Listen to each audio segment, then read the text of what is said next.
നമസ്കാരം സുഹൃത്തുക്കളെ. ഇപ്പം ഈ പറഞ്ഞ പോലെ ഏഷ്യാനെറ്റ് ന്യൂസ് വെച്ചപ്പോൾ ഞാനത് സ്ക്രോളിങ്ങിൽ ഒരു ന്യൂസ് കണ്ടതിനെക്കുറിച്ച് ഒന്ന് പറയാമെന്ന് വിചാരിച്ചു. വളരെയധികം വിഷമത്തോടു കൂടിയാണ് ഞാൻ ആ വാർത്ത പറയാനായിട്ട് പോകുന്നത്. വളരെ കൗതുകവും വളരെയധികം ആശ്ചര്യവും വളരെയധികം ഞെട്ടലും എനിക്ക് ആ വാർത്തയിലുണ്ട് എന്നുള്ളത് കൊണ്ടാണ് ഞാൻ ആ വാർത്തയെക്കുറിച്ച് പറയാമെന്ന് വിചാരിച്ചത്. ആമുഖം കൂടിപ്പോകുന്നു, ചുരുക്കി പറയാമെന്നൊക്കെ പറഞ്ഞ് ചിലർ പറയുന്നുണ്ട്. എനിക്ക് പറയാനുള്ള കാര്യങ്ങൾ മുഴുവനായിട്ടും മനസ്സിലാകണമെങ്കിൽ അത് പറയേണ്ട രീതിയിൽ പറഞ്ഞെങ്കിലല്ലേ പറ്റുള്ളൂ. അതുകൊണ്ടാണ് ഇച്ചിരി നീണ്ടുപോകുന്നത്, ക്ഷമിക്കുക. അപ്പോൾ പറഞ്ഞു വന്ന് 19കാരി, ഹരിപ്പാട്ടാണ് സംഭവം. ഹരിപ്പാട്ട് താലൂക്ക് ആശുപത്രിയിലെ ഒരു 19കാരി വയറുവേദനയെ തുടർന്ന് ഹോസ്പിറ്റലിലാക്കി. ഇതിലെന്താണ് ഇത്ര പ്രത്യേകത എന്നല്ലേ? പ്രത്യേകതയുണ്ട്. ശുചിമുറിയിൽ കയറി ആ കുട്ടി പ്രസവിച്ചു. കുഞ്ഞിനെ ജനലിൽ കൂടി പുറത്തേക്കിട്ടു. കുഞ്ഞ് കരയുന്ന ശബ്ദം കേട്ട് അവിടുത്തെ ജീവനക്കാരാണ് ഈ കുഞ്ഞിനെ രക്ഷപ്പെടുത്തിയത്. ഒന്ന് ആലോചിച്ച് നോക്കിയേ, എത്ര ആശ്ചര്യം ഉണ്ടാക്കുന്ന ഒരു വാർത്തയാണതെന്ന്.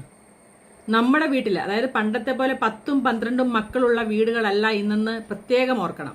ചിലപ്പോൾ 10ഉം 12ഉം 14ഉം മക്കളുള്ള വീടുകളിലൊക്കെ ഒരാളെ കൃത്യമായിട്ട് ശ്രദ്ധിക്കാൻ ഒരുപക്ഷെ അന്നത്തെ മാതാപിതാക്കൾക്ക്, ഇന്നത്തെ പോലെ സൗകര്യങ്ങളോ ഒന്നുമുള്ള വീടല്ല. വിറകെടുക്കാൻ പോകണം, സാധനങ്ങൾ മേടിക്കാൻ പോകണം, എല്ലാത്തിനും നമ്മൾ ആ ഒരു കാലഘട്ടത്തിലല്ല നമ്മൾ ജീവിക്കുന്നത്. എല്ലാം ഒരു വിരൽ ഞൊടിക്കുന്ന സമയം കൊണ്ട് നേടിയെടുക്കാവുന്ന ഈ കാലത്ത് 1 or 2 മക്കളോ അല്ലെ 3 മക്കൾ കൂടുതലൊന്നും ഒരു വീട്ടിലും ഉണ്ടെന്ന് ഞാൻ വിചാരിക്കുന്നില്ല ഇന്നത്തെ കാലത്ത്. അങ്ങനെയുള്ള ഒരു വീട്ടിൽ ഒരു പെൺകുട്ടി പ്രഗ്നന്റ് ആവുന്നു. അത് വീട്ടുകാരറിയുന്നില്ല. വയറ്റുവേദനയാണെന്ന് പറഞ്ഞ് ഹോസ്പിറ്റലിൽ പോകുന്നു. അവിടെ നിന്ന് ശുചിമുറിയിൽ കയറി പ്രസവിക്കുന്നു കുഞ്ഞിനെ. അത് എനിക്ക് മനസ്സിലാവാത്തത്, നമ്മളെ കുഞ്ഞിനെ എടുക്കുമ്പം ഒരു വള്ളി അല്ലേ, നമ്മൾ കണ്ടിട്ടില്ലേ, അത് നമ്മുടെ പുക്കിൾക്കൊടി എന്ന് പറയും അല്ലേ, അത് മുറിക്കുന്ന ഒരു സംഭവമൊക്കെ ഉണ്ട്. ഈ ഹോസ്പിറ്റലിൽ കയറി ശുചിമുറിയിൽ കയറി കൊച്ച് എങ്ങനെയാണ് സ്വയം ഇതൊക്കെ മുറിച്ച് ആ കൊച്ചിനെ വെളിയിലോട്ടിട്ടെന്ന് സത്യം പറഞ്ഞാൽ എനിക്ക് കേട്ടിട്ട് ശരീരം അങ്ങ് പെരുക്കുകയാണ്. കാരണം നമ്മളൊക്കെ ഒരു പ്രസവ മുറി പോയതും അതിൻ്റെ പ്രസവിച്ചതിനെ കുറിച്ചും അതിൻ്റെ സ്റ്റിച്ചിട്ടതിൻ്റെ ഒക്കെ കാര്യങ്ങൾ നമ്മൾ ആലോചിക്കുമ്പം ഒരു 19 വയസ്സ് മാത്രം, അതായത് 19 വയസ്സിൽ എന്നെ പോലെ ഒരാൾക്ക് പ്രസവം എന്താണെന്ന് പോലും നമുക്കൊന്നും കൃത്യമായിട്ട് അറിയാത്ത കാലഘട്ടമാണെന്ന് ഓർക്കണം. ആ പ്രായത്തിലുള്ള ഒരു പെൺകുട്ടി സ്വന്തമായി